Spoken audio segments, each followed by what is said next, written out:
It was early spring in 2019, and my modest house stood on the outskirts of a mid-sized Wyoming town. Owning a large plot of land here wasn't just a dream, but a reality, unlike most places in the country.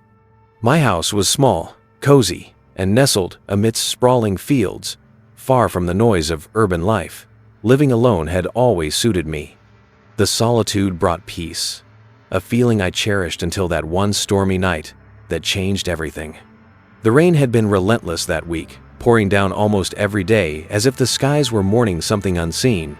That Sunday, I had no plans other than lounging on my worn-out couch, a mug of coffee in hand, with the sound of rain pelting the windows and the television murmuring in the background. By evening, the world outside was drenched and the light was fading fast, swallowed by thick, ominous clouds. Sometime around 6 or 7 p.m., a faint knock echoed through the house. At first, I thought I'd imagined it. Who would come all the way out here, especially in weather like this? But there it was again, a deliberate, persistent knock, barely audible over the rain. My heart skipped a beat as I made my way to the door. It was rare for anyone to show up unannounced. I opened the door cautiously, peeking out to find a man standing on my porch. He looked to be in his late 20s, his hair plastered to his forehead from the rain. He wore a damp, oversized jacket and had a backpack slung over one shoulder. His expression was a strange mix of desperation and unease. "Can I help you?"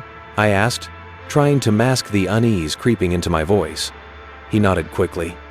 "I am sorry to bother you, but I've been camping out in the woods nearby, and the rain, well, it's flooded my tent.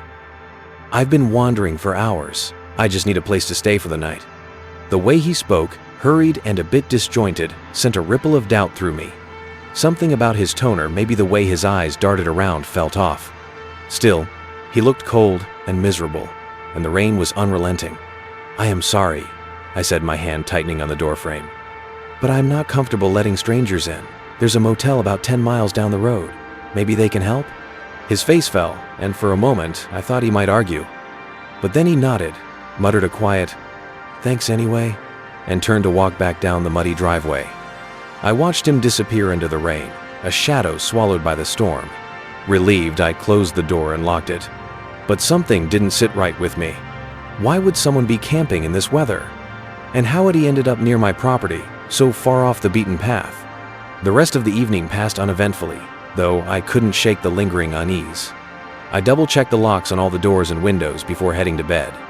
The sound of rain continued to drum against the roof, lulling me into an uneasy sleep. I woke abruptly in the middle of the night. At first, I wasn't sure what had stirred me. Then I heard it, the faint crunch of footsteps outside. My heart raced as I strained to listen. The sound grew louder, circling the house slowly, deliberately. Someone was out there. Grabbing the baseball bat I kept under my bed, I crept to the window. Peeking through the blinds, I saw nothing but darkness and the blurry shapes of trees swaying in the wind. But the footsteps continued, steady and unhurried, as if the person knew I was watching. Summoning my courage, I called out, "Who's there?" My voice sounded steadier than I felt. The footsteps stopped. For a moment, there was only the sound of rain. Then, from the shadows, a figure stepped into view. It was the man from earlier, his face obscured by the hood of his jacket. He stood motionless, staring up at my window. Even from this distance, I could feel the intensity of his gaze. "You need to leave," I shouted, gripping the bat tighter. "I am calling the police." He didn't respond. Instead, he turned and walked away, disappearing once again into the storm. Shaken, I locked myself in my bedroom and dialed 911. The dispatcher assured me that an officer would patrol the area, but given the remote location, it might take some time.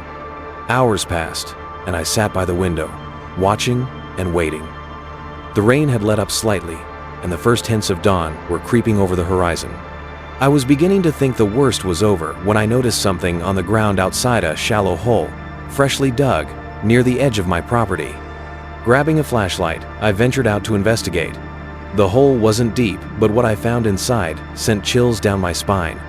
It was a small metal box, the kind you might use to store valuables. Inside was a knife, duct tape, and a length of rope. My hands trembled as I realized what this meant. Whoever that man was, he hadn't just stumbled onto my property. He'd planned this.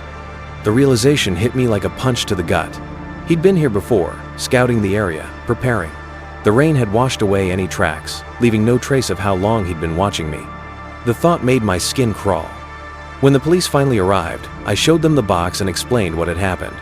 They searched the area but found no sign of the man. Their theory was that he'd intended to break in but had been scared off when I confronted him. They promised to keep an eye on the area, but their words did little to ease my fear. In the days that followed, I couldn't shake the feeling of being watched. Every creak of the house, every rustle of wind outside, made my heart race. I started sleeping with the lights on, the baseball bat always within reach. 4 years have passed since that night, but the memories remain vivid. I still live in the same house, though I've installed security cameras and reinforced the locks. Not a day goes by that I don't wonder who that man was or why he chose me. Was it random? Or had he been watching me for longer than I realized? The box with the knife and rope was never claimed, and the man was never found. Sometimes, late at night, I think I hear footsteps outside, though I've never seen him again. Whether it's paranoia or something more, I may never know. But one thing is certain. I'll never forget the look in his eyes, the cold, calculated stare of someone who had planned to do something unspeakable. Every knock at the door, every shadow in the rain, reminds me of that night. And though I try to move on, a part of me will always be waiting for him to return.